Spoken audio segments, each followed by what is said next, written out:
El viento soplaba con fuerza sobre los campos de Inglaterra, mientras un grupo de caballeros cabalgaba a toda velocidad entre los bosques y las colinas. El estruendo de los cascos de los caballos resonaba en la lejanía, anunciando la llegada de un grupo selecto de cazadores. A la cabeza de la comitiva iba el rey Enrique II, su risa resonante llenando el aire, seguido de cerca por Thomas Becket, su leal amigo y consejero. La relación entre ambos era inusual, casi impensable en la corte normanda de la época, donde la nobleza miraba con desdén a los sajones. Sin embargo, Becket había logrado algo que pocos podían: conquistar el corazón y la confianza del monarca. Desde que se conocieron, Enrique II había visto en Becket un espíritu afín. El rey, a pesar de su impetuoso temperamento, era un hombre brillante y astuto, con un gran sentido del humor y una energía inagotable. Becket, por su parte, compartía su inteligencia y ambición, pero poseía además una elegancia natural, una diplomacia innata que le permitía moverse con soltura entre los altos estamentos de la nobleza normanda. No era de extrañar, pues, que el rey lo hubiera nombrado Lord Canciller, otorgándole un poder y una influencia que despertaban la envidia de muchos en la corte. Las noches en la corte de Enrique II eran legendarias. Festines interminables, vino fluyendo en copas de oro y plata, músicos y juglares entreteniendo a la nobleza con sus versos y melodías. Becket estaba siempre a su lado, disfrutando del privilegio de ser el confidente del rey. Su carisma y encanto le permitían moverse con soltura entre los nobles, aunque nunca olvidaba que su condición de sajón lo mantenía en una posición frágil. A pesar de su cercanía con Enrique, sabía que la corte era un nido de intrigas, donde cualquier señal de debilidad podía ser utilizada en su contra. Durante el día, sin embargo, Becket era mucho más que un compañero de diversiones. Como Lord Canciller, era el hombre de confianza del rey en los asuntos de gobierno. Administraba justicia, negociaba tratados y supervisaba la gestión del reino. Enrique, que prefería la acción y la estrategia militar, delegaba en él muchas de las cuestiones administrativas. Y Becket no lo defraudaba. Su organización, eficiencia y astucia lo hacían indispensable. A los ojos del monarca, era el aliado perfecto. Sin embargo, a pesar de su posición privilegiada, Becket sentía un vacío que no podía explicar. Aunque disfrutaba de su influencia y del favor del rey, había momentos en los que la frivolidad de la corte lo agotaba. Veía cómo Enrique se entregaba a sus pasiones con desenfreno, rodeado de cortesanas y nobles aduladores que buscaban su favor. Aunque en público reía con el monarca y participaba en sus juegos y excesos, en privado se preguntaba si realmente estaba cumpliendo con un propósito mayor. Hubo una noche en particular en la que este sentimiento se hizo más fuerte que nunca. Tras una cacería exitosa, Enrique organizó un gran banquete en el castillo de Westminster. El vino corría sin medida y la música llenaba el gran salón. Sin embargo, Becket se encontraba distraído. Observaba a Enrique reír y bromear con los nobles, a las damas cuchichear en los rincones, y sintió una profunda desconexión. Saldría del gran salón para caminar por los pasillos oscuros del castillo, tratando de encontrar un momento de soledad. Cuando salió a los jardines, el aire frío de la noche le golpeó el rostro. Miró las estrellas, buscando respuestas en aquel firmamento inmenso. Sabía que el poder era efímero, que la amistad con el rey, por más sólida que pareciera, podía tambalearse en cualquier momento. ¿Qué le quedaba entonces? ¿Qué sentido tenía todo aquello si en su interior seguía sintiendo que algo faltaba? No tenía respuestas, pero en el fondo de su alma sentía que su destino aún no estaba escrito. Cuando Enrique II nombró a Thomas Becket como Lord Canciller, la noticia corrió por la corte como un incendio en un bosque seco. La nobleza normanda, acostumbrada a ver a los sajones en una posición servil, se mostró escéptica y resentida. ¿Cómo era posible que un hombre nacido fuera del linaje normando ostentara ahora uno de los cargos más poderosos del reino? Muchos lo vieron como una afrenta, una amenaza a su autoridad y privilegios. El duque Roger de Montgomery fue el primero en expresar abiertamente su descontento en una reunión con otros nobles. Un sajón ocupando el puesto de Lord Canciller es una burla a nuestra tradición, dijo con desprecio, mientras apretaba los puños sobre la mesa de madera maciza. Otros asintieron en silencio, compartiendo su indignación. No solo consideraban a Becket un intruso, sino que también temían su cercanía al rey. La influencia de Thomas en Enrique II era evidente, y eso le otorgaba un poder que pocos podían igualar. Pero Becket, con su carácter pragmático y su capacidad para leer a los hombres, supo maniobrar con inteligencia. En lugar de confrontar abiertamente a sus detractores, prefirió desarmarlos con astucia. Organizó reuniones, otorgó favores y se aseguró de que sus decisiones como canciller fueran en beneficio del reino. Su habilidad para administrar justicia y gestionar los recursos del monarca le permitió ganarse poco a poco el respeto, aunque nunca el afecto, de la nobleza normanda. Por otro lado, la Iglesia también comenzó a mostrar signos de oposición. Los obispos de Canterbury y Londres, en particular, veían con recelo el ascenso de Becket. No les preocupaba tanto su origen, sino su alianza inquebrantable con el rey. En su visión, un Lord Canciller que no pusiera los intereses de la Iglesia por encima de los del trono era un peligro para la autonomía eclesiástica. El arzobispo de Canterbury, Theobald, aunque ya anciano, hizo notar su descontento en privado. Becket no es un hombre de la Iglesia, dijo a uno de sus clérigos de confianza. Su lealtad está con el trono, y el trono no siempre camina de la mano de Dios. A pesar de la oposición, Becket no mostraba signos de debilidad. Desplegó su diplomacia con maestría, asegurándose de no enemistarse completamente con la Iglesia. Sabía que la institución tenía un poder que podía desafiar incluso al monarca más absoluto. Su estrategia era clara: mantenerse leal a Enrique II sin provocar una guerra abierta con los obispos. Sin embargo, con el tiempo, comenzó a notar ciertas sombras en el carácter de Enrique II. Su vida desordenada, sus excesos y su desprecio por la moralidad le hacían preguntarse si estaba sirviendo a un hombre digno. Las fiestas en el castillo se extendían hasta el amanecer, con el rey entregándose a sus pasiones sin contención. Becket, que al principio encontraba divertido el espíritu jovial de Enrique, empezó a verlo con una preocupación creciente. Una noche, después de una celebración en la que el rey había bebido hasta perder el sentido, Becket lo acompañó hasta sus aposentos. Enrique, tambaleante, se volvió hacia su amigo y le dijo entre risas: «Tú, Becket, eres mi mejor elección. Un amigo, un consejero, pero dime, ¿no te cansa la seriedad? La vida es para disfrutarla». Becket no respondió de inmediato. Sabía que cuestionar al rey en ese momento no llevaría a nada. Pero en su corazón, las dudas comenzaron a crecer. ¿Podía seguir apoyando ciegamente a un hombre que no parecía regirse por ningún principio más allá de su propio placer y conveniencia? A medida que pasaban los meses, Becket se encontraba en una posición cada vez más delicada. Por un lado, la nobleza lo miraba con suspicacia. Por otro, la Iglesia lo consideraba un peligroso aliado del trono.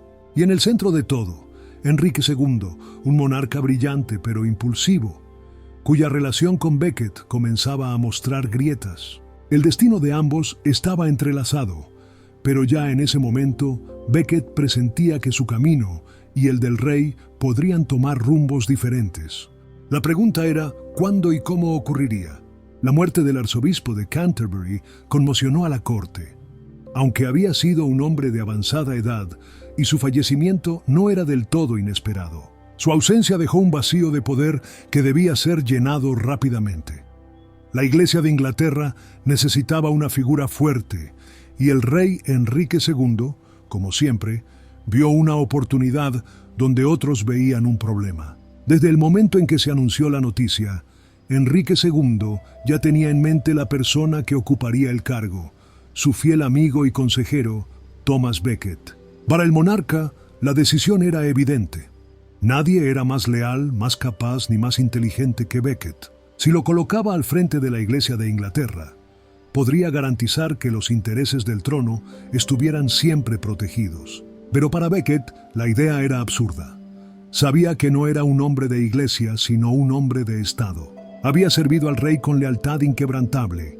Había disfrutado del lujo y el poder, y había navegado con astucia en la peligrosa corte de Enrique. Pero ser arzobispo era otra cosa. La iglesia no era un reino de diplomacia y estrategias políticas, sino un lugar donde los hombres debían rendirse ante Dios y servirle con humildad. Becket no se veía a sí mismo en esa posición. Cuando Enrique II lo llamó a sus aposentos, el monarca estaba de buen humor. Lo recibió con una copa de vino en la mano y una sonrisa en el rostro. «Becket, amigo mío», dijo, palmeándole el hombro con familiaridad, «te tengo una noticia que cambiará el reino y, por supuesto, tu vida». Thomas ya intuía lo que venía.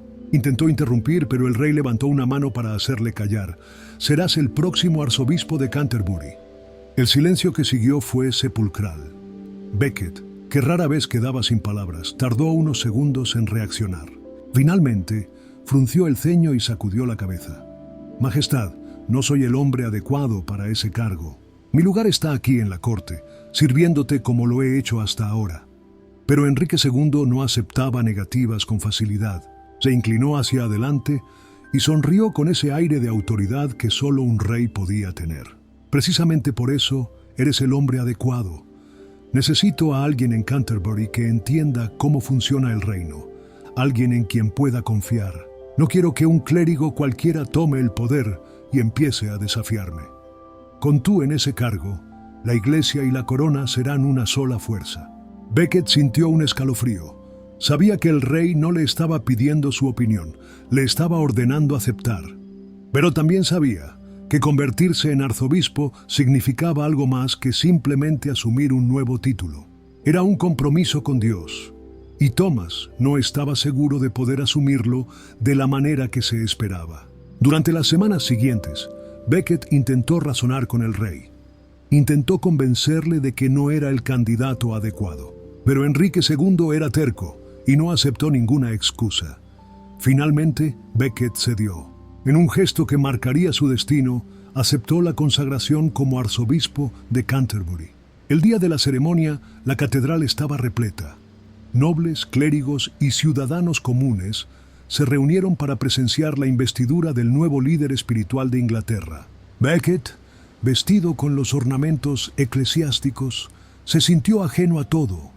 No era el mismo hombre que había dirigido las finanzas del reino, que había diseñado estrategias políticas con el monarca.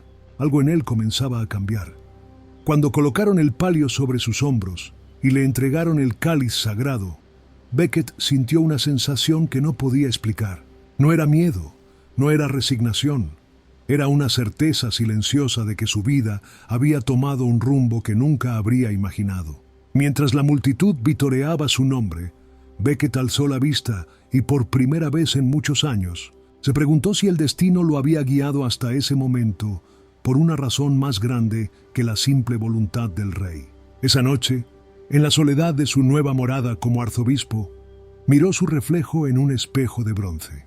Ya no era el canciller, ya no era solo el amigo del rey, ahora era el líder de la Iglesia de Inglaterra. Y aunque aún no comprendía lo que eso significaba, en el fondo de su corazón sabía que nada volvería a ser igual. Desde el día de su consagración como arzobispo de Canterbury, algo en Thomas Becket comenzó a cambiar. Lo que había empezado como un nombramiento político, una jugada astuta del rey Enrique II para fortalecer su control sobre la Iglesia, pronto se convirtió en un despertar espiritual que Becket nunca habría imaginado. Al vestir los ornamentos eclesiásticos y pronunciar sus votos, una sensación desconocida lo envolvió. Un sentido de propósito que nunca había experimentado. A medida que los días pasaban, se dedicó por completo a su nueva labor. Se rodeó de sacerdotes y teólogos, profundizando en los textos sagrados, buscando una guía que diera sentido a su nuevo papel. Becket se apartó de los lujos de la corte, renunciando a las vestimentas y banquetes que antaño disfrutaba. Adoptó una vida de austeridad y servicio, atendiendo a los pobres y enfermos, algo que desconcertó a muchos, especialmente a Enrique. El monarca esperaba que Becket siguiera siendo el hombre que había conocido, su leal amigo y colaborador, alguien que mantendría el equilibrio entre la Iglesia y la corona en favor de esta última. Pero ahora, en lugar de un aliado complaciente, se encontraba con un hombre que defendía con firmeza la independencia de la Iglesia. El primer enfrentamiento no tardó en llegar. Enrique II, confiado en su autoridad, quiso imponer nuevos impuestos sobre las propiedades eclesiásticas para financiar sus campañas militares. Becket se negó rotundamente. Para él, la Iglesia no debía ser tratada como una institución al servicio del trono, sino como un reino aparte, sujeto solo a las leyes de Dios. Esta negativa fue un golpe para el rey, quien nunca antes había sido desafiado por su antiguo confidente. Los nobles de la corte comenzaron a notar la creciente tensión entre ambos. Para muchos, Becket había traicionado la confianza del rey, pasando de ser su consejero más leal a convertirse en su opositor. Rumores se esparcieron por toda Inglaterra. Se decía que Becket se había vuelto fanático, que había olvidado su amistad con Enrique y que su nueva fe lo estaba llevando a una confrontación inevitable. Las discusiones entre el monarca y el arzobispo se volvieron frecuentes y cada vez más tensas. En una de ellas, llevada a cabo en la corte de Westminster, Enrique II, visiblemente frustrado, golpeó la mesa con el puño y exclamó: «Por todos los santos, Becket, ¿no recuerdas quién te llevó hasta donde estás? Me debes tu poder, tu posición». Becket, con una calma solemne, respondió: «Majestad, solo a Dios debo mi lealtad absoluta. Os he servido con devoción, pero mi conciencia no me permite anteponer el trono a la Iglesia». Esas palabras marcaron un antes y un después. Enrique II se sintió traicionado. Becket, el hombre en quien más confiaba, ahora se oponía abiertamente a él. La ruptura era inevitable.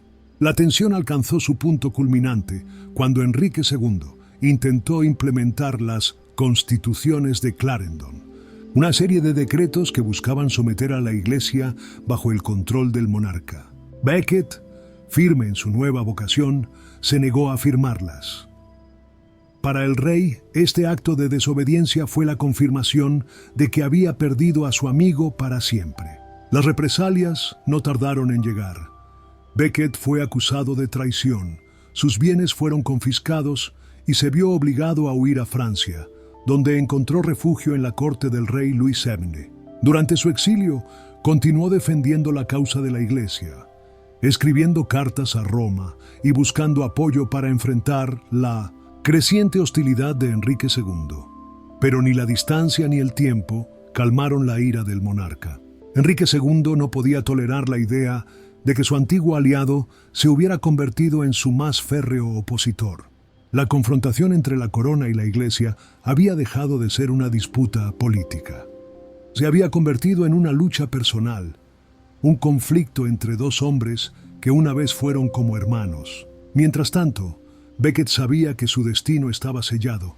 Había elegido el camino de la fe, y aunque éste lo llevara al sufrimiento, no tenía intención de dar marcha atrás. La sombra de la tragedia se cernía sobre él, pero su convicción permanecía inquebrantable. El conflicto entre Thomas Becket y Enrique II había alcanzado un punto sin retorno. Lo que alguna vez fue una amistad inquebrantable, forjada en la confianza y la camaradería, se había convertido en una lucha de voluntades, en una disputa por el poder y la soberanía de la Iglesia. Becket, ahora arzobispo de Canterbury, no era el mismo hombre que Enrique había conocido y promovido. Se había transformado en un ferviente defensor de la autonomía eclesiástica, y su lealtad ya no estaba con el rey, sino con Dios. Los primeros enfrentamientos se dieron en el Consejo Real. Enrique II, acostumbrado a la obediencia de sus vasallos y consejeros, esperaba que Becket siguiera apoyando sus decisiones sin cuestionarlas. Pero el arzobispo no estaba dispuesto a someterse. Cuando el rey impuso nuevas leyes para limitar el poder de la Iglesia y fortalecer la autoridad real sobre los clérigos, Becket fue el primero en oponerse. «Majestad, la Iglesia no es un brazo del trono», declaró Becket en una de las audiencias reales. «Su autoridad proviene de Dios, y ningún rey tiene derecho a intervenir en sus asuntos». Enrique se sintió humillado. No podía concebir que su antiguo aliado se atreviera a desafiarlo en público. Para él, esto no era solo una disputa política, sino una traición personal. La furia en su corazón creció con cada negativa de Becket, con cada resolución eclesiástica que socavaba su autoridad. En un intento por doblegar a su antiguo amigo, Enrique II convocó a Becket a un juicio en la corte de Northampton, acusándolo de deslealtad y malversación de fondos. Sabía que las acusaciones eran infundadas, pero su objetivo era claro: humillar y quebrar el espíritu del arzobispo. Sin embargo, Becket no cedió. Se presentó ante la corte con la dignidad de un hombre que ya había aceptado su destino. No responderé a acusaciones injustas, pues mi servicio ha sido a Dios y a la justicia, afirmó con firmeza. La presión sobre Becket aumentó. Sus bienes fueron confiscados, sus aliados fueron perseguidos, y pronto se vio obligado a huir a Francia en busca de la protección del Papa Alejandro III y del rey Luis VII. Durante su exilio, el arzobispo continuó su lucha por la independencia de la Iglesia, escribiendo cartas a clérigos y monarcas, asegurándose de que su voz no fuera silenciada. Su ausencia solo avivó la ira de Enrique II, quien veía en cada acción de Becket una afrenta directa a su autoridad. Los años de exilio no hicieron mella en la determinación del arzobispo. Con el tiempo, la presión política y diplomática llevaron a una frágil reconciliación. Enrique, bajo presión de Roma y de sus propios nobles, permitió el regreso de Becket a Inglaterra, con la esperanza de que el tiempo hubiera enfriado los ánimos. Pero Becket regresó con la misma convicción de antes, reinstaurando su autoridad en Canterbury y excomulgando a aquellos nobles que habían apoyado las reformas del rey. Fue en ese momento cuando Enrique II, frustrado y traicionado, pronunció las fatídicas palabras que sellarían el destino de Becket. ¿Nadie me librará de este sacerdote turbulento? 4 caballeros de la corte interpretaron estas palabras como una orden. Sin informarle al rey, partieron rumbo a Canterbury con un solo objetivo: silenciar a Becket para siempre. El 29 de diciembre de 1170, los caballeros irrumpieron en la catedral de Canterbury. Becket, de pie ante el altar, no mostró temor. Sabía que su lucha lo había llevado a ese momento. Los caballeros le exigieron que revocara sus decisiones y se sometiera al rey. Pero Becket se negó. Sin mediar más palabras, las espadas se alzaron y el arzobispo fue asesinado en el santuario de su propia iglesia. La noticia de su martirio recorrió Europa con rapidez. Lo que Enrique II había considerado una solución se convirtió en una condena. La indignación del pueblo, del clero y de la nobleza fue inmensa. Becket, en su muerte, se convirtió en un símbolo de resistencia y fe inquebrantable. Apenas 3 años después de su asesinato, fue canonizado como santo por la Iglesia. Enrique II, consumido por la culpa, viajó a Canterbury y en un acto de expiación, se sometió a una pública penitencia ante la tumba de Becket. Su amigo, su confidente, su adversario, ahora era un mártir venerado en toda la cristiandad. La ruptura entre Enrique y Becket no solo había cambiado el curso de sus vidas, sino también el destino de Inglaterra y la relación entre la Iglesia y la corona por generaciones. El invierno de 1170 se cernía sobre Inglaterra cuando 4 caballeros salieron de la corte con una misión no explícitamente dada, pero entendida con claridad. Reginald Fitzurse, Hugh de Morville, William de Tracy y Richard Le Breton cabalgaron con determinación hacia Canterbury, con la convicción de que servían al rey al eliminar al hombre que se había convertido en su más feroz adversario. La noche caía cuando llegaron a la imponente catedral, donde Thomas Becket se encontraba en oración. Los caballeros irrumpieron en la catedral con armaduras tintineantes, interrumpiendo el silencio sagrado del recinto. Los monjes que acompañaban a Becket intentaron persuadirlo para que buscara refugio, pero el arzobispo se negó. Había aceptado su destino y no iba a huir. Se dirigió hacia el altar, con la solemnidad de un hombre que sabía que su hora había llegado. Por la autoridad del rey, retira tu oposición y sométete a su voluntad, ordenó Fitzurse, su voz resonando en la gran nave. Becket los miró con serenidad y respondió: «No serviré a un rey terrenal por encima de Dios». Las palabras fueron un desafío y una sentencia. En un arrebato de furia, Fitzurse levantó su espada y atacó. El primer golpe fue brutal, rasgando la cabeza del arzobispo y derribándolo al suelo. Uno tras otro, los caballeros descargaron sus armas sobre su cuerpo, profanando el altar con la sangre del que alguna vez fuera el amigo más cercano del monarca. Con un último golpe, su cráneo fue partido, y con ello su vida se extinguió en la piedra fría de la catedral. El impacto del asesinato de Becket recorrió Inglaterra como un incendio descontrolado. La Iglesia condenó el crimen con rapidez, y en Roma, el Papa Alejandro III declaró a Becket mártir de la fe. El pueblo, horrorizado, acudió en masa a la Catedral de Canterbury para rendir homenaje a su nuevo santo. Ya no era solo un arzobispo, era un símbolo de resistencia contra la opresión del poder terrenal sobre la voluntad divina. Enrique II no tardó en comprender la magnitud de su error. Aunque nunca dio la orden directa, sus palabras fueron la chispa que encendió la tragedia. A medida que la noticia del asesinato se propagaba, su culpa se convirtió en una carga insoportable. La Iglesia lo culpó abiertamente y su autoridad tambaleó. Los aliados del Papa exigieron que el monarca hiciera penitencia, y Enrique, consciente de que su reinado pendía de un hilo, no tuvo más opción que someterse. En 1174, el rey emprendió un viaje a Canterbury para expiar su culpa. Vistiendo una túnica sencilla y desprovisto de su habitual opulencia, Enrique II llegó a la tumba de Becket, donde lo esperaban los monjes de la catedral.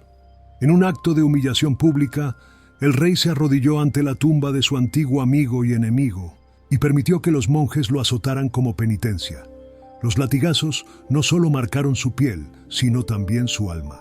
Con cada golpe, Enrique revivía sus errores, las decisiones que llevaron a la muerte de Becket, las palabras pronunciadas con ira que nunca pudieron ser retiradas. Cuando la ceremonia terminó, permaneció postrado ante la tumba con la cabeza inclinada y el rostro cubierto de lágrimas. La redención de Enrique II no vino de inmediato, pero su penitencia pública restauró en parte su relación con la Iglesia. Becket, ya canonizado, se convirtió en el mártir más venerado de Inglaterra. Su tumba en Canterbury se transformó en un lugar de peregrinación, y su historia quedó grabada en la memoria colectiva del reino. El sacrificio de Becket no solo consolidó su legado, sino que también cambió el rumbo de la relación entre la monarquía y la Iglesia en Inglaterra. Enrique II, el hombre que había querido controlarlo todo, aprendió que hay fuerzas que ni un rey puede dominar. Y así, con el peso de la historia sobre sus hombros, Enrique dejó Canterbury, sabiendo que la sombra de Thomas Becket lo acompañaría hasta el final de sus días. En el año 1200, en Escocia, un joven caballero llamado Tristán se preparaba para un destino que cambiaría su vida. Desde que era niño, su padre, un legendario guerrero de la Guardia Real, le inculcó el valor del honor y la lucha. Sin embargo, su padre murió en batalla, dejando a Tristán con la enorme carga de su legado. Desde entonces, su vida giró en torno a un solo objetivo: ser digno de ese linaje. Pasó su juventud entrenando día y noche, perfeccionando su técnica con la espada, el arco y el combate cuerpo a cuerpo. Su destreza no pasó desapercibida y pronto ganó reconocimiento entre los guardias y nobles. Sin embargo, en su interior, aún sentía que no era suficiente. Una mañana, mientras practicaba con su espada en el campo de entrenamiento del castillo, un mensajero del rey llegó con un pergamino sellado. Tristán de la casa MacGregor, Su Majestad el Rey Alexander MacAlpin II, lo convoca de inmediato al gran salón real. El corazón de Tristán se aceleró. Había esperado este momento durante años, pero la incertidumbre lo llenó de dudas. Se aseó rápidamente, se colocó su armadura más imponente y marchó con paso firme hacia el castillo. Al cruzar las puertas del gran salón, su vista se perdió entre la magnífica decoración. Tapices con la historia del reino, candelabros de oro y un trono imponente cubierto con terciopelo verde. Sentado en él, el rey observaba con mirada analítica. Tristán, hijo de un gran guerrero, dijo el rey con voz grave. Eres fuerte y valiente, pero ha llegado el momento de probarte verdaderamente. Tristán se arrodilló con respeto. Estoy a su servicio, Majestad. El rey hizo una pausa antes de continuar. Mi hermano Fergus intentó asesinarme. Fue descubierto con una daga de plata junto a mi cama, pero logró escapar. Es un traidor y necesito que lo captures antes de que cause más caos. El nombre de Fergus resonó en la mente de Tristán. Sabía de los rumores, pero escuchar la confirmación del propio rey lo sorprendió. ¿Dónde se encuentra ahora, Majestad?, preguntó.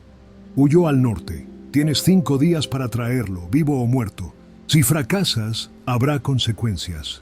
La amenaza implícita en las palabras del rey no pasó desapercibida para Tristán. Sin embargo, la oportunidad de demostrar su valía superó cualquier miedo.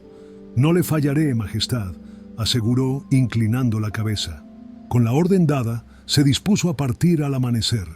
Preparó sus provisiones: pan, carne seca, un odre de agua y su confiable espada de acero. Su caballo, Angus, un majestuoso corcel negro con una franja blanca en la cabeza, estaba listo para la travesía. Antes de dormir, Tristán se paró frente a una pintura de su padre en la sala del castillo donde se alojaba. «Padre, espero estar a la altura de tu nombre», susurró antes de cerrar los ojos, preparándose para la peligrosa misión que lo esperaba. Tristán partió al amanecer, montado en su fiel corcel, Angus. El aire frío de la mañana cortaba su rostro, pero su determinación lo mantenía firme. Sabía que el norte era un territorio hostil, lleno de montañas escarpadas y bosques inexplorados. Cada paso que daba lo alejaba más del castillo y lo adentraba en tierras desconocidas. El viento susurraba a su alrededor, como si la naturaleza misma le advirtiera del peligro que le esperaba. En el segundo día de viaje, Tristán llegó a una pequeña aldea en la frontera del reino. Las casas eran de madera vieja, con techos cubiertos de musgo. Los aldeanos parecían desconfiados, cerrando puertas y ventanas cuando veían su armadura. Finalmente, una anciana accedió a hablar con él tras ver su emblema real. «Hace 2 noches, un hombre con capa oscura y rostro cubierto pasó por aquí», dijo en voz baja. Se dirigió hacia el bosque de los susurros. El bosque de los susurros era famoso por sus peligros y místicos relatos. Algunos decían que los árboles hablaban entre ellos, que los viajeros desaparecían sin dejar rastro. Tristán, sin embargo, no dudó. Se adentró en la espesura, atento a cada sonido. La luna apenas iluminaba el sendero cuando un crujido lo alertó. Desenvainó su espada y observó la oscuridad. Sentía la presencia de algo observándolo, algo que se movía en las sombras. De pronto, una sombra emergió entre los árboles. «No deberías estar aquí», susurró una voz grave. Tristán giró rápidamente, pero antes de reaccionar, un golpe en la cabeza lo sumió en la oscuridad. Despertó atado a un tronco, rodeado por figuras encapuchadas. Frente a él, un hombre con cicatrices en el rostro lo observaba con frialdad. «Sabía que el rey enviaría a alguien tras mí», dijo. «Eres un peón en su juego, Tristán». El caballero reconoció la voz, Fergus MacAlpin. «Intentaste asesinar a tu hermano», replicó con voz firme. Fergus soltó una carcajada amarga. «La historia que conoces es incompleta. No soy el traidor aquí». Tristán lo miró fijamente, tratando de discernir la verdad en sus palabras. Fergus se acercó y bajó la voz. «El rey teme lo que sabe. Hay fuerzas más allá de nuestra comprensión en juego, y yo solo intentaba proteger el reino de un destino peor». Antes de que Tristán pudiera preguntar más, un grito resonó en la noche. Algo se acercaba, algo no humano. Los encapuchados sacaron sus armas, retrocediendo. La luna iluminó una silueta monstruosa, con ojos brillantes y piel oscura como la sombra misma. Tristán sintió un escalofrío recorrer su espalda. Lo que sea que era, no pertenecía a este mundo. Fergus desenvainó su espada. «Si quieres respuestas, sobrevive primero», dijo antes de lanzarse al combate.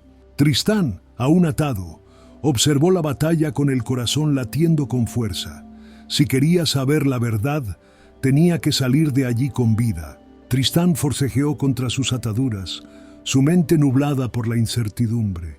Los gritos en la lejanía se acercaban, y el bosque, que hasta hace poco susurraba historias de antaño, ahora vibraba con una energía ominosa. Fergus se tensó y ordenó a sus hombres que tomaran posiciones. De entre las sombras surgieron criaturas que solo existían en las leyendas, altos seres con piel pálida y ojos relucientes como estrellas. Sus vestiduras parecían tejidas de la noche misma. Uno de ellos se adelantó, observando fijamente a Fergus y luego a Tristán. «No pertenece aquí», dijo con una voz melódica pero implacable. Fergus entornó los ojos. «¿Quiénes sois?», exigió. «Guardianes del equilibrio», respondió la criatura. «Este humano ha cruzado una puerta que nunca debió ser abierta». Los hombres de Fergus intercambiaron miradas, nerviosos. Tristán sintió que la tensión en el aire era tan densa como una tormenta inminente. Se aferró a su cordura y decidió hablar. «No entiendo», dijo con voz firme. «Estoy aquí por orden del rey». «Busco justicia». El guardián esbozó una leve sonrisa, casi melancólica. «La justicia humana es una ilusión. Hay fuerzas más allá de tu comprensión. Tu destino está entrelazado con un conflicto más grande del que imaginas». Antes de que Tristán pudiera responder, el aire vibró con un sonido grave y profundo. Las hojas de los árboles se arremolinaron y el suelo tembló como si una fuerza invisible se estuviera manifestando. Fergus miró alrededor, con la mano aferrada a la empuñadura de su espada. «Se acerca», susurró el guardián. La luz de la luna se vio opacada por una sombra titánica que emergió entre los árboles. Tristán sintió el aire volverse pesado, como si estuviera respirando dentro de un sueño. Frente a ellos, una criatura de proporciones inimaginables se materializó. Una bestia con alas oscuras, ojos como brasas ardientes y una boca que susurraba palabras en un idioma olvidado. «¡Gorre!», gritó Fergus, empujando a Tristán lejos de la bestia, pero era demasiado tarde. La criatura alzó una de sus garras y golpeó el suelo con un estruendo ensordecedor. El impacto hizo que Tristán se sintiera como si estuviera flotando en un vacío infinito. Cerró los ojos y cuando los abrió ya no estaba en el bosque. Se encontró en un paisaje que desafiaba toda lógica. A su alrededor, enormes columnas de cristal se alzaban hasta donde la vista alcanzaba, reflejando un cielo cambiante, a veces de un azul profundo, otras de un violeta incandescente. Tristán cayó de rodillas, tratando de recuperar el aliento. «Bienvenido al Nexo», dijo una voz conocida. Tristán levantó la vista y encontró al mismo guardián que había visto en el bosque, pero esta vez sin su capucha. Su rostro era el de un ser antiguo, con ojos que contenían la luz de 1000 estrellas. «Has cruzado el umbral», continuó el guardián. «Nada volverá a ser igual para ti». Tristán miró a su alrededor, tratando de entender dónde estaba. El Nexo, un nombre que nunca había escuchado, pero que en el fondo de su alma sentía conocer desde siempre. «¿Cómo vuelvo a mi mundo?», preguntó, su voz apenas un susurro. El guardián esbozó una sonrisa enigmática. «Tu mundo y este están entrelazados, pero antes de regresar, debes comprender la verdad sobre el equilibrio y tu papel en él». Tristán sintió un escalofrío recorrer su espalda. Aun sin entenderlo del todo, sabía que su vida había cambiado para siempre. Tristán se incorporó lentamente, sus sentidos embriagados por la magnificencia de aquel nuevo mundo. Las columnas de cristal reflejaban cielos multicolores y en la distancia, criaturas etéreas danzaban entre flotantes islas de roca. Su corazón latía con fuerza. «¿Era un sueño?». «No lo es», respondió una voz melodiosa tras él. Tristán giró y se encontró con una figura femenina de cabellos resplandecientes y ojos de un azul imposible. «Soy Elindra, guardiana del umbral. Has cruzado un portal prohibido, caballero». Tristán frunció el ceño. «No crucé nada, solo estaba en el bosque y sucedió algo». «Porque el equilibrio ha sido alterado», dijo Elindra con tono grave, «y tu destino está entretejido en la restauración de la balanza». Tristán miró a su alrededor. El suelo bajo sus pies parecía hecho de un material translúcido, reflejando constelaciones que giraban lentamente como si fueran parte de un vasto universo atrapado bajo sus botas. Respiró hondo y sintió una energía extraña recorriendo su cuerpo, como si su sangre respondiera a la magia que impregnaba el aire. ¿Por qué yo?, preguntó. El Indra lo observó con detenimiento. Porque tu alma no está atada solo a tu mundo. Tu linaje es más antiguo de lo que imaginas. Y ahora la grieta se ha abierto porque algo en ti la ha llamado. Antes de que Tristán pudiera responder, la tierra bajo ellos tembló, y en el cielo apareció una grieta luminosa. De ella emergieron figuras envueltas en sombras, con ojos llameantes. Su presencia drenó el color del aire, como si absorbieran la esencia del entorno. Los exiliados han sentido la perturbación, susurró el Indra. Debemos movernos. ¡Rápido! Sin comprender del todo, Tristán siguió a el Indra a través de un sendero serpenteante. A medida que avanzaban, el paisaje cambiaba ante sus ojos. A lo lejos, imponentes torres de obsidiana se alzaban sobre un mar etéreo. En sus bases, seres de luz y sombra luchaban en un conflicto silencioso, como un eco de una guerra que había comenzado mucho antes de que Tristán naciera. Ellos son los guardianes de la primera era, dijo el Indra sin dejar de correr. Han estado aquí desde antes de la humanidad, protegen lo que queda del equilibrio. Tristán sintió un escalofrío al ver a una de las figuras girarse hacia él. No tenía rostro, solo una luz cegadora donde deberían estar sus ojos. Al instante, sintió un peso en su corazón, como si una parte de él fuera reconocida por esa entidad. Él es el elegido, musitó una voz etérea en su mente. De pronto, un rugido ensordecedor resonó por el aire. Una de las criaturas sombrías de la grieta cayó sobre el sendero, bloqueándoles el paso. Su cuerpo era vaporoso, pero sus garras parecían reales como el acero. Tristán desenfundó su espada. Si peleamos, pelearemos juntos. El Indra le lanzó una mirada firme y extendió sus manos, creando un escudo de luz alrededor de ambos. No puedes luchar con acero lo que no pertenece a la carne. Debes aprender a usar lo que está dentro de ti. ¿Dentro de mí?, preguntó Tristán confundido. Concentra tu energía. Siente el vínculo que te ata a este mundo. La magia corre por tu ser. Tristán respiró hondo y cerró los ojos. Un calor ascendía desde su pecho hasta sus manos. Cuando abrió los ojos, vio como una luz dorada se manifestaba entre sus dedos. No sabía qué hacer, pero la criatura sombría lanzó un ataque, y por instinto Tristán alzó las manos. Un estallido de energía salió despedido, impactando en la criatura, que se disolvió en el aire con un chillido agudo. Jadeando, Tristán se tambaleó. ¿Qué fue eso? El Indra lo sostuvo antes de que cayera. Tu primer paso en este mundo. Aún hay mucho por aprender, caballero. Mientras el cielo volvía a estabilizarse y las sombras retrocedían, Tristán comprendió que su viaje no había hecho más que comenzar. Tristán avanzó por el sendero con el Indra a su lado, su mente aturdida por la revelación de un mundo oculto y una magia olvidada. No obstante, su corazón seguía anclado a su deber. Debo regresar. El rey espera mi informe y la captura del traidor. El Indra detuvo su paso y lo miró con gravedad. Si regresas sin respuestas, solo encontrarás miedo y castigo. La humanidad teme lo que no comprende. Sin embargo, la determinación de Tristán no flaqueó. Despidiéndose de el Indra, atravesó el portal de regreso al bosque, emergiendo entre los árboles justo donde había desaparecido. El viaje de vuelta al castillo fue rápido y silencioso. La herida en su frente, recordándole que todo había sido real. Pasó por aldeas donde los campesinos lo miraban con asombro, notando su aspecto cansado y su armadura desgastada. Al cruzar las murallas del castillo, los guardias lo detuvieron con recelo antes de permitirle ingresar al gran salón. Cuando finalmente llegó ante el rey, relató su travesía y el encuentro con el Indra.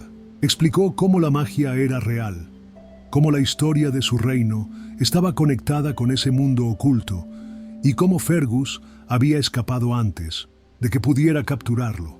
Habló del peligro que se cernía sobre la corona, de la presencia de criaturas sombrías y de la grieta que amenazaba con devorar ambos mundos. El salón real cayó en un mutismo sepulcral. Los nobles murmuraban entre ellos, pero el rostro del rey se mantenía imperturbable. Finalmente, se puso de pie con el ceño fruncido. Hablas de brujería, de fantasías peligrosas. No trajiste a Fergus, pero trajiste caos y dudas a mi reino. Uno de los consejeros del rey se adelantó. Majestad, si lo que dice es cierto, podría ser la clave para descubrir verdades antiguas. O podría ser un peligroso engaño, replicó otro noble con frialdad. Antes de que Tristán pudiera protestar, el veredicto fue dado. Eres una amenaza. Por traición y blasfemia, serás quemado al amanecer. Los guardias lo sujetaron con firmeza, arrastrándolo fuera del salón. Su mente se llenó de confusión y rabia. ¿Había arriesgado su vida solo para recibir una condena injusta? Sabía que la verdad debía salir a la luz, pero también sabía que el miedo del rey era mayor que su curiosidad. Encerrado en una oscura mazmorra, con las cadenas apretando sus muñecas, Tristán reflexionó sobre su destino. En la penumbra, una voz familiar resonó en su mente. La historia no termina aquí, caballero. Elindra. Su presencia era un leve susurro, un eco de la magia que había tocado su ser. Tristán cerró los ojos y sintió como algo despertaba dentro de él. Sabía que, de alguna manera, debía encontrar la forma de sobrevivir. Tristán pasó su última noche encadenado en la mazmorra, el eco de las gotas de agua resonando en la piedra fría. Aunque su cuerpo estaba atrapado, su mente vagaba por los recuerdos de su travesía. Pensó en Elindra, en la magia del otro mundo y en la verdad que el rey se negaba a aceptar. Sabía que su historia no podía terminar en una celda oscura, pero el destino ya estaba en marcha. Al amanecer, fue llevado a la plaza del castillo. El pueblo se congregó para presenciar su ejecución. Algunos murmuraban en voz baja, otros miraban con expresiones de pesar. Sin embargo, entre la multitud, ojos atentos observaban en silencio. Cuando las llamas comenzaron a rodearlo, un vívido resplandor iluminó el cielo. Las chispas doradas flotaban en el aire como luciérnagas etéreas. Elindra y los guardianes del equilibrio aparecieron entre destellos celestiales. «El miedo no puede sofocar la verdad», proclamó ella. Con un gesto, un vínculo invisible se rompió, y Tristán fue envuelto en una luz cegadora. Sus cadenas se deshicieron como polvo al viento y su cuerpo se alzó sobre el fuego. Los presentes se llevaron las manos al rostro, aterrados y asombrados ante lo imposible. Cuando las llamas se disiparon, Tristán había desaparecido. El eco de la magia retumbó en el corazón de la ciudad, dejando un vacío que nadie podía explicar. Los rumores se extendieron por el reino. Algunos dijeron que los dioses lo reclamaron, otros que había renacido en un mundo de magia. El rey, temeroso de represalias, prohibió hablar de él. Sin embargo, sus propios sueños se llenaron de visiones de un caballero con armadura de luz, vagando por mundos desconocidos. Los eruditos comenzaron a investigar las antiguas escrituras, buscando en ellas respuestas sobre el destino de Tristán. Algunos encontraron antiguos relatos sobre guerreros que trascendían la muerte y cruzaban entre los mundos. El nombre de Tristán se sumó a las leyendas, pero entre los aldeanos las historias cobraron vida propia. Los niños crecieron escuchando relatos sobre el caballero que conoció la magia y desafió al miedo. Se contaba que en los bosques más profundos, en noches de luna llena, podía verse una figura solitaria con una espada resplandeciente y el destino en sus manos. Algunos viajeros afirmaban haber encontrado extrañas marcas en los árboles, símbolos de runas desconocidas que solo podían pertenecer a otro mundo. Otros aseguraban haber sentido una presencia protectora en los caminos oscuros, como si alguien los estuviera cuidando desde las sombras. A lo largo de los años, la leyenda de Tristán se convirtió en algo más que un cuento. Era una certeza en los corazones de quienes creían en lo imposible, un recordatorio de que el miedo podía ser desafiado y de que la magia, aunque oculta, nunca desaparecía por completo. En las estrechas y adoquinadas calles de París, donde las torres de las catedrales se alzaban desafiando el cielo, Jacques llevaba una vida marcada por la fe y el sacrificio. Desde que tenía memoria, había seguido un estricto camino de devoción, un sendero trazado con la disciplina de la oración y el trabajo, arduo en la fragua, Para él, cada día era un ritual sagrado que comenzaba con el sonido de las campanas, llamándolo a la iglesia. Su corazón latía al compás de la fe, y su mayor anhelo era ser un hombre puro a los ojos de Dios. Cada mañana, con la luz del amanecer tiñendo los vitrales de la catedral con tonos cálidos, Jack se postraba en oración.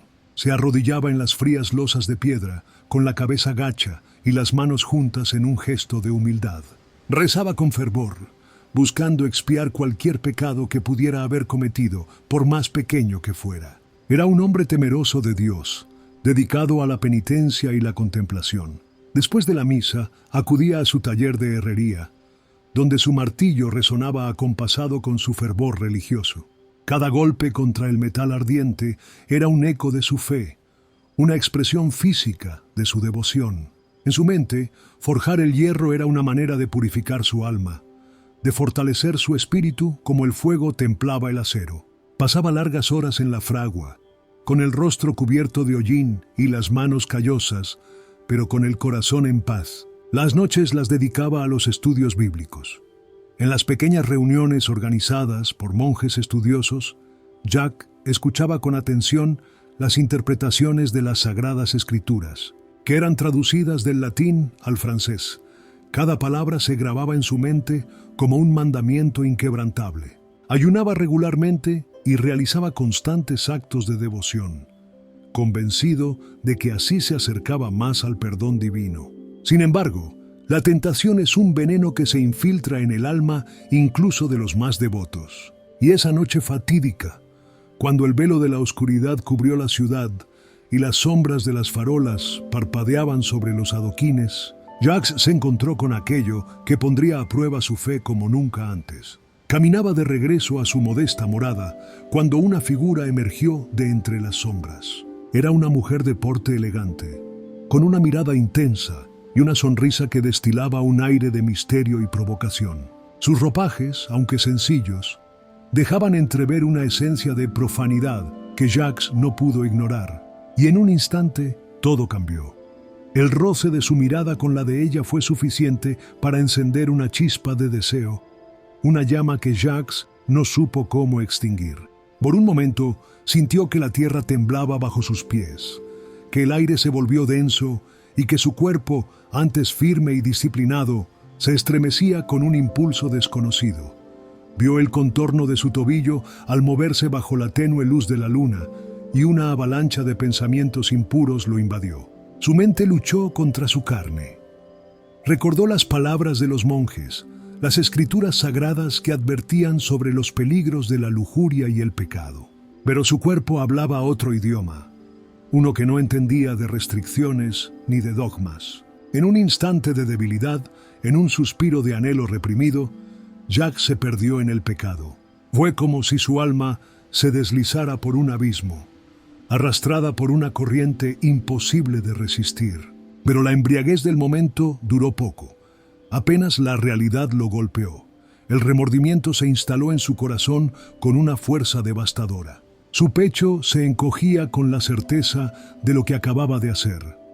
Su mente se nubló con la visión del castigo divino, con la idea de que Dios lo observaba con desdén desde los cielos. El miedo se apoderó de él, y con un nudo en la garganta salió corriendo sin mirar atrás. Al llegar a su hogar, el peso de la culpa lo sofocaba. Abrió la puerta con manos temblorosas y, sin pronunciar palabra, evitó la mirada de su esposa y sus hijos. Sintiendo que la oscuridad lo consumía, se encerró en su habitación. La tenue luz de la vela apenas iluminaba su reflejo en un pequeño espejo, pero lo suficiente para que viera en sus propios ojos la sombra de su error. Esa noche, el sueño lo eludía. Se revolvía en su lecho, incapaz de hallar consuelo. La culpa lo devoraba. Cada latido de su corazón era un recordatorio de su traición a sí mismo y a su fe. Cerraba los ojos y solo veía el rostro severo de Dios, el peso del juicio divino cayendo sobre él como un yugo inquebrantable. El alba lo encontró sin haber pegado los ojos. Apenas el primer rayo de sol se filtró por su ventana. Jack se levantó con una resolución desesperada. Debía buscar el perdón. Debía confesar su pecado y encontrar la absolución, aunque le costara la vida misma. Se vistió con premura y se dirigió a la iglesia más cercana. Con pasos apresurados y el corazón latiendo con violencia en su pecho, cruzó las pesadas puertas de madera y se sumergió en la penumbra sagrada del recinto. La brisa fría del amanecer le erizó la piel cuando se arrodilló ante el confesionario. «Padre, he pecado», murmuró con la voz quebrada y el alma desgarrada. Del otro lado de la rejilla de madera, la voz del sacerdote resonó grave y solemne. «Habla, hijo mío». Y así Jacques comenzó su confesión, esperando hallar consuelo en la absolución, sin imaginar que lo que recibiría sería un juicio que lo sumergiría aún más en el abismo de la desesperación. Jacques se arrodilló en el oscuro confesionario. Su corazón latía con violencia en su pecho mientras trataba de encontrar las palabras adecuadas para expresar su angustia. Su voz temblaba cuando comenzó a hablar. «Padre, he pecado», susurró sintiendo que cada sílaba era una daga clavándose en su alma. Desde el otro lado de la celosía de madera, el sacerdote permaneció en silencio por unos segundos, como si estuviera ponderando el peso de las palabras de Jacques. Luego, su voz grave y solemne resonó en la penumbra del confesionario.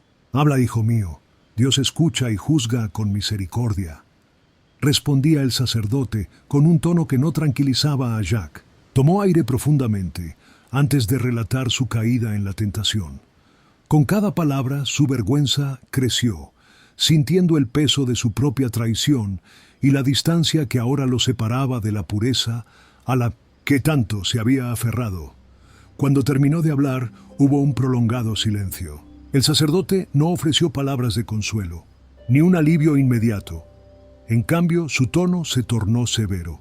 «Has fallado en la prueba que Dios te puso en el camino, Jacques. La carne ha vencido tu espíritu y ahora cargas con el peso de tu pecado. La redención no es fácil ni inmediata». Las palabras cayeron como plomo sobre Jacques, quien sintió el juicio ineludible de su falta. El perdón que tanto anhelaba no se le fue entregado con ligereza, sino con una condena velada que le hizo temblar. Su esperanza de hallar alivio se desmoronó en un instante. «¿Qué debo hacer para enmendar mi error?», preguntó con desesperación. El sacerdote exhaló con gravedad antes de responder. «El pecado de la carne es una carga pesada, Jacques. La penitencia es el camino. Oraciones, ayuno y caridad no serán suficientes. Debes buscar una expiación más grande si deseas limpiar tu alma». Jacques salió del confesionario tambaleándose. La iglesia le parecía más oscura que cuando había entrado. Se arrodilló ante el altar, esperando sentir el abrazo de Dios, pero solo encontró la frialdad del suelo bajo sus manos. La culpa se aferraba a su espíritu como una soga alrededor de su cuello. Sería su destino llevar esa carga para siempre.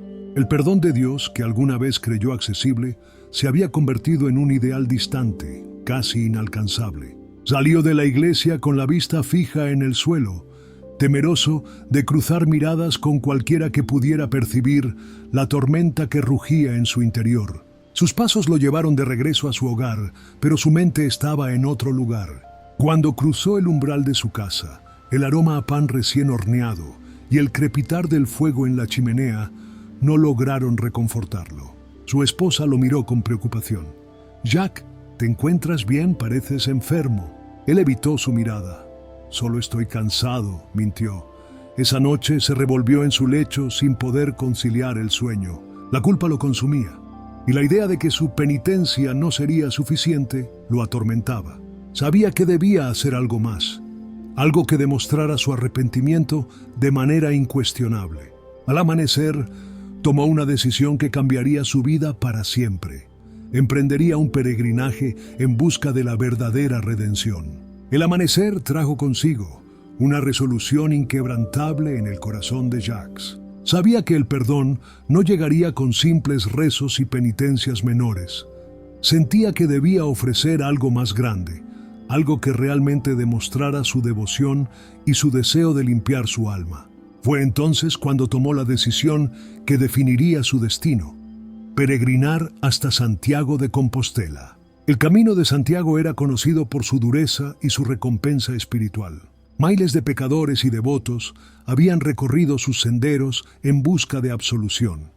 y Jacques estaba dispuesto a unirse a ellos. Sin embargo, había un problema que lo atormentaba: el dinero. Las indulgencias que había considerado en un momento de desesperación estaban fuera de su alcance, y el viaje sería costoso. Fue entonces cuando su mirada se posó en su posesión más preciada, una antigua Biblia en latín que había heredado de sus ancestros. Aquella reliquia había sido su orgullo, un símbolo de su fe y su compromiso con Dios, pero ahora se convertiría en el medio para su expiación. Con el corazón apesadumbrado, se dirigió al mercado y vendió la Biblia por una suma suficiente para costear su viaje.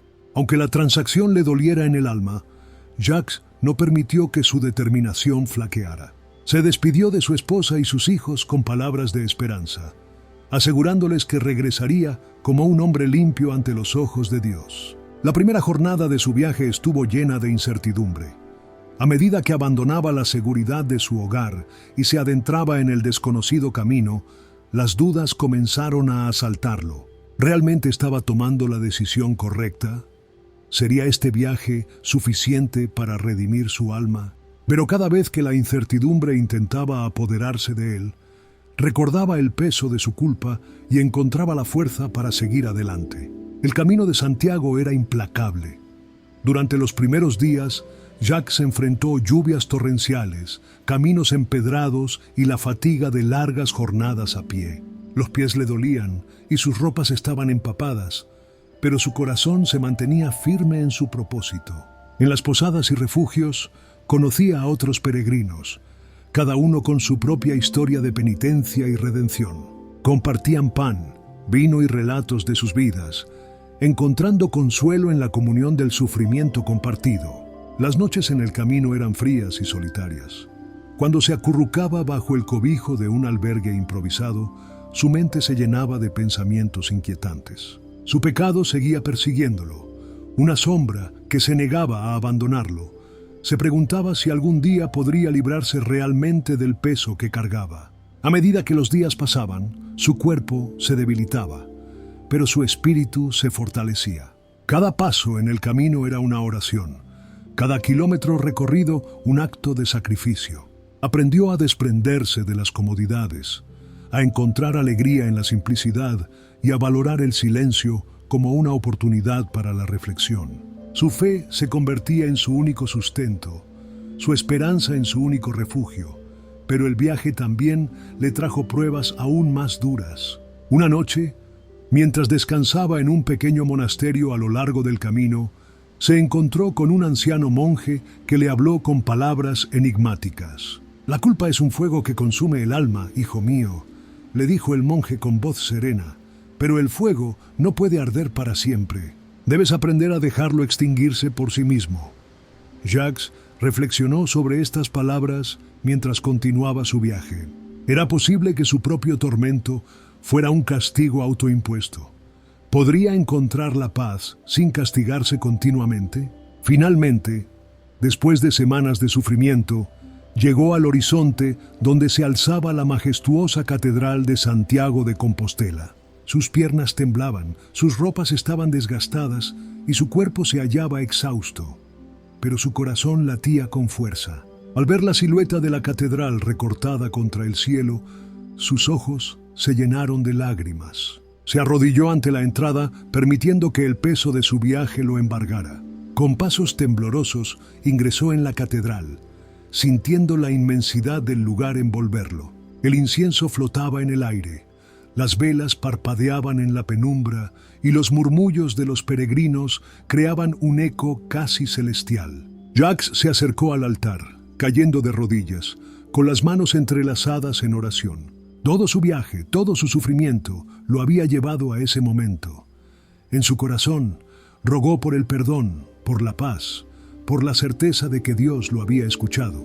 Mientras cerraba los ojos y dejaba que las lágrimas rodaran por su rostro, sintió algo diferente. No era el alivio inmediato que había esperado, ni una revelación divina.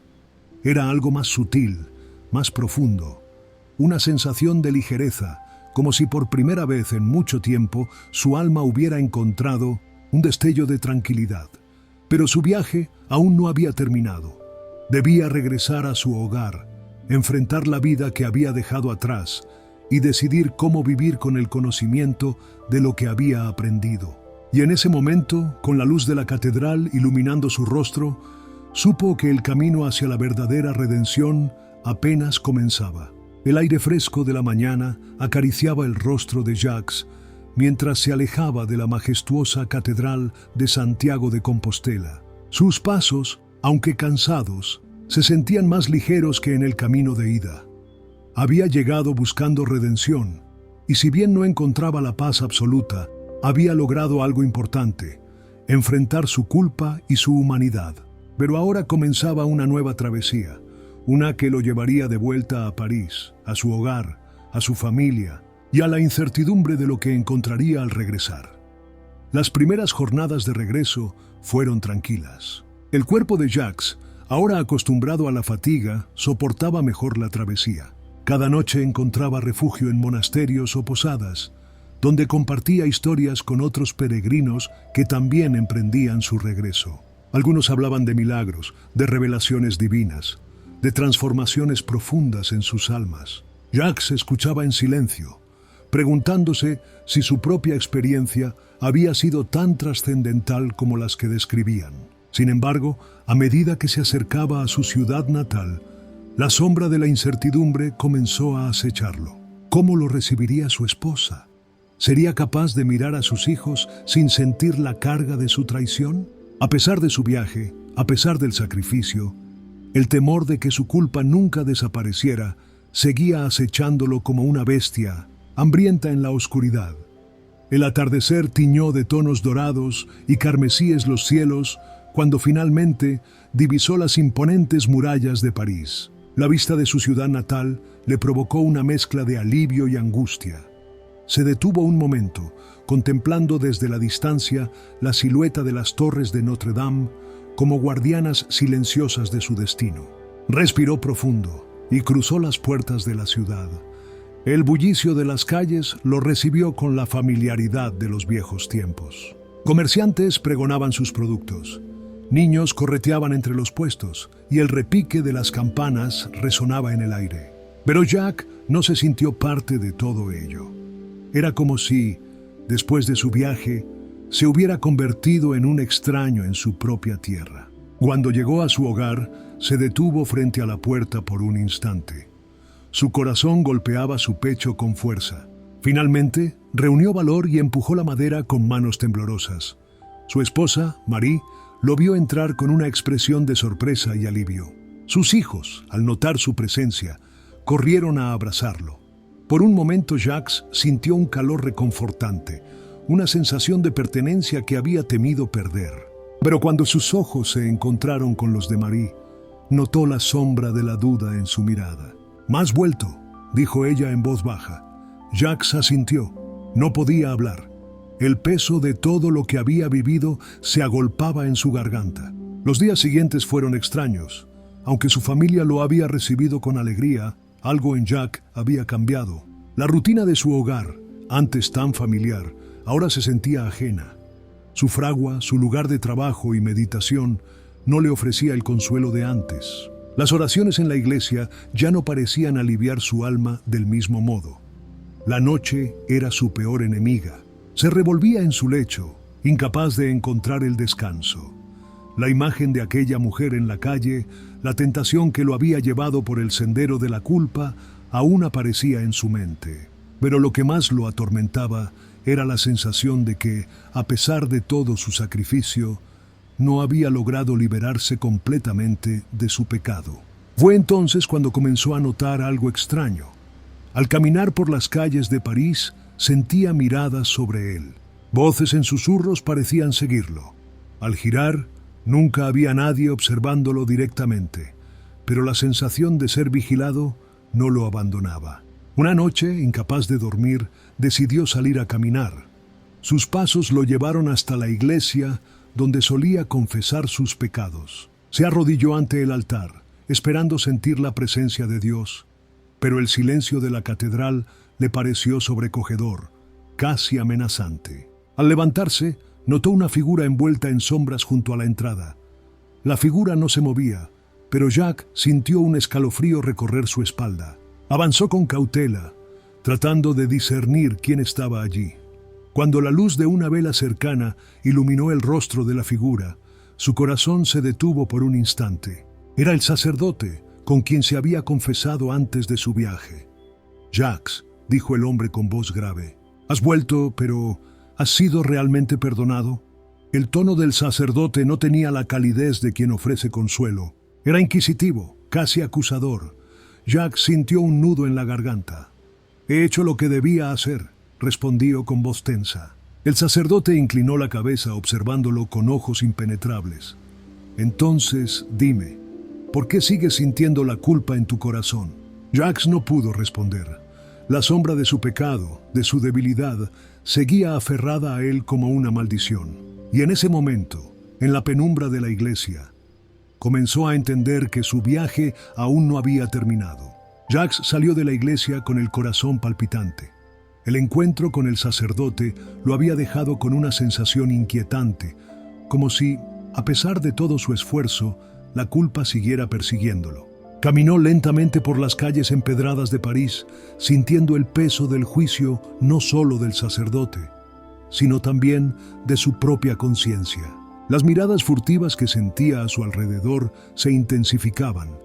Cada vez que pasaba por la plaza del mercado o se acercaba a la herrería, parecía que la gente susurraba a sus espaldas. No sabía si eran imaginaciones suyas o si realmente su viaje y confesiones habían generado murmuraciones en la comunidad. Una tarde, mientras martillaba hierro en su fragua, un hombre de capa oscura se acercó. Su rostro estaba parcialmente cubierto por la sombra de su capucha, pero su voz era firme y penetrante. «Jacques», dijo el desconocido, «has vuelto del camino, pero el camino no ha terminado para ti». Jacques dejó el martillo y miró al hombre con desconfianza.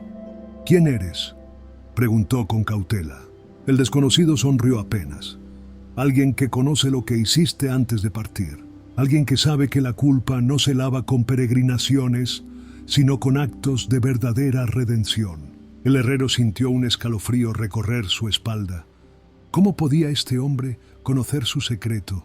La sombra de aquella noche fatídica regresó a su mente. El rostro de la mujer, la tentación, el pecado que lo había atormentado tanto tiempo. «No sé de qué hablas», replicó Jacques, esforzándose por mantener la compostura. El hombre dio un paso hacia él. «Claro que lo sabes, y también sabes que no puedes escapar de ello. Pero hay una manera de encontrar la verdadera absolución». Jacques tragó saliva. Su viaje a Santiago había sido su redención, su penitencia. ¿Qué más podía hacer? «Debes hacer un sacrificio», continuó el desconocido.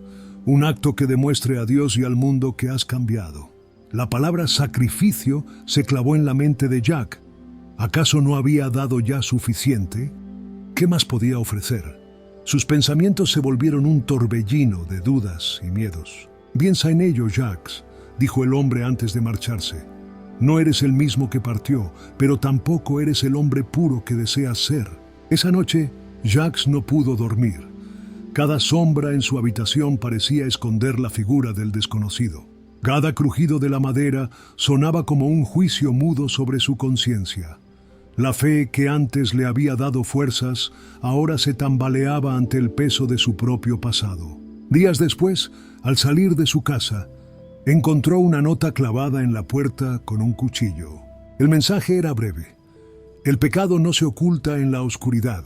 En la luz encontrarás tu expiación». Jacques sintió que su mundo se estrechaba. No sabía quién estaba tras esto, pero entendía el mensaje. Su viaje aún no había terminado. La redención, la verdadera redención, requería un precio aún más alto. Jacques sostenía la nota entre sus manos temblorosas. El mensaje era claro. Su penitencia aún no había terminado. Su viaje a Santiago no había sido suficiente para purgar el pecado que lo atormentaba. Y ahora alguien más lo sabía. ¿Pero quién? Y lo más importante, ¿qué debía hacer ahora? El herrero pasó días sumido en la incertidumbre. Evitaba las miradas de los aldeanos, temeroso de que cualquiera de ellos pudiera ser el remitente de la nota. La culpa lo carcomía, pero ahora el miedo se sumaba a su carga. Lo estaban observando. Lo juzgaban en silencio. Una noche, cuando el pueblo dormía y solo el lejano ulular del viento rompía el silencio, Jacques decidió salir. Debía encontrar respuestas. Caminó por las calles empedradas con el corazón acelerado.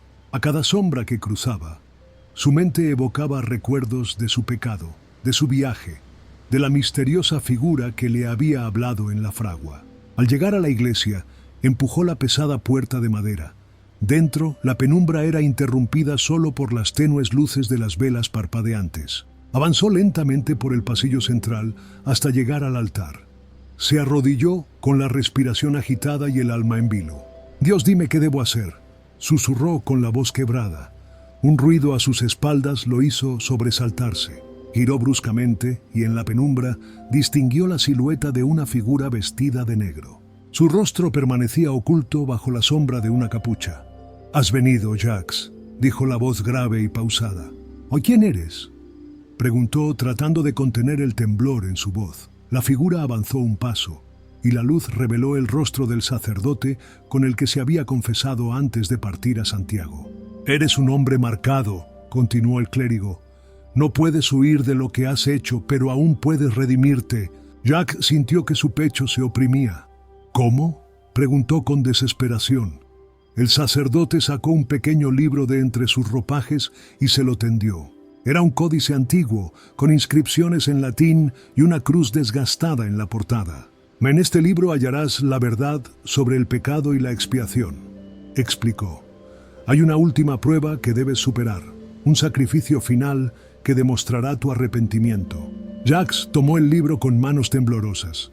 Lo abrió y sus ojos recorrieron las páginas amarillentas. Las palabras hablaban de un acto de renuncia total, de la entrega absoluta al perdón divino. Un acto de expiación que exigiría de él algo más grande que cualquier peregrinaje. El sacerdote lo observaba con atención. «Solo cuando hayas completado esta última prueba, tu alma hallará la paz», dijo con solemnidad. Jacques cerró el libro y asintió. No importaba cuán difícil fuera, estaba dispuesto a pagar cualquier precio por la redención. Se puso de pie con una nueva determinación en su mirada. «Haré lo que deba hacer», declaró. El sacerdote sonrió levemente y colocó una mano sobre su hombro. «Entonces, que Dios te guíe en tu última prueba». Mientras Jacques salía de la iglesia, sintió que un peso caía sobre sus hombros, pero también que un nuevo camino se abría ante él. Su viaje aún no había terminado, pero esta vez enfrentaría su destino con la certeza de que, al final del camino, encontraría la paz que tanto anhelaba.